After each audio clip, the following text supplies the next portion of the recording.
You enjoyed working with the Hart Foundation? Yeah, always. And I wrestled Brett a lot in single matches too. Rhythm and blues against them, it was easy. Actually, I think they had the belts then, and we were going to take the belts from them before Road Warriors. And I wanted to mention, very sad that Joe passed away, Animal. Very sad about that. That was a real shocker. I was on the phone with him talking about a booking in Texas. I think it was last year, year before. And, you know, he left me a message and a text, and 3 days later, he's gone. So, and of course, the other one, Mike, died a while back. Very sad. Hey, Road War Animal here. Animal, just a really nice guy.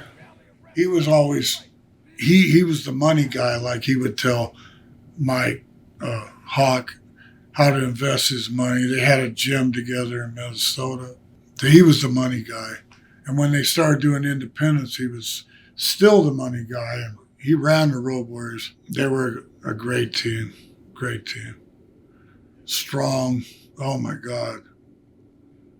Strong wasn't a word. And they'd like to take guys and throw them across the ring. And I only had to wrestle the Road Warriors one time. It was Flair and myself. And they brought him into Fayetteville off that Atlanta TV, TBS. I finally got in the ring with one of them. I don't know if it was Hawk or Animal, but I leg dived him and took him down. And they were like a turtle on his back, like this. They didn't wrestle. They just picked you up and slammed you, or they give you another slam. I don't even think they did suplex. It was just slams, bang, bang. Throw you in the corner, bang, splash. I don't think they ever grabbed a hold. Yeah. So when I leg dived them, one of them, they went crazy. That was the only match I think Flair and myself had with them because they went back to Atlanta. Well, but I remember watching them in the early days, and I'm up in Charlotte, and I'm watching this Atlanta TV, and I go, who are these guys? And people would see me at the grocery store and says, you ought to see these guys, Road Warriors. So I turned it on and watched it, and I go, oh my God, hope they don't come here. Do you think when they got to the WWF, do you think it was too late? Or do you think how do you think their run was up there? So I don't remember. Okay, so they came in right around Rhythm and Blues time. So that was the early 90s, was it? Yes. Yeah. It didn't work out great for them. I don't know what happened. Timing, I guess.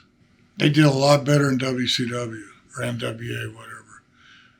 They changed their name, number one, right? So Legion of Doom.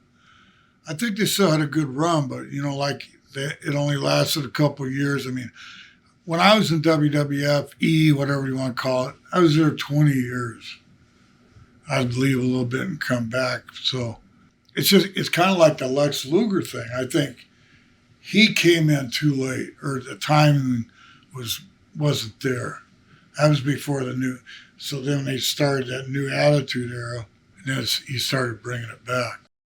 Like I said earlier, Vince wanted the Road Warriors, so this was kind of like the Road Warriors.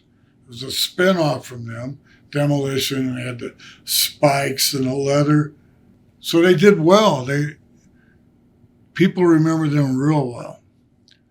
I don't remember the transition from.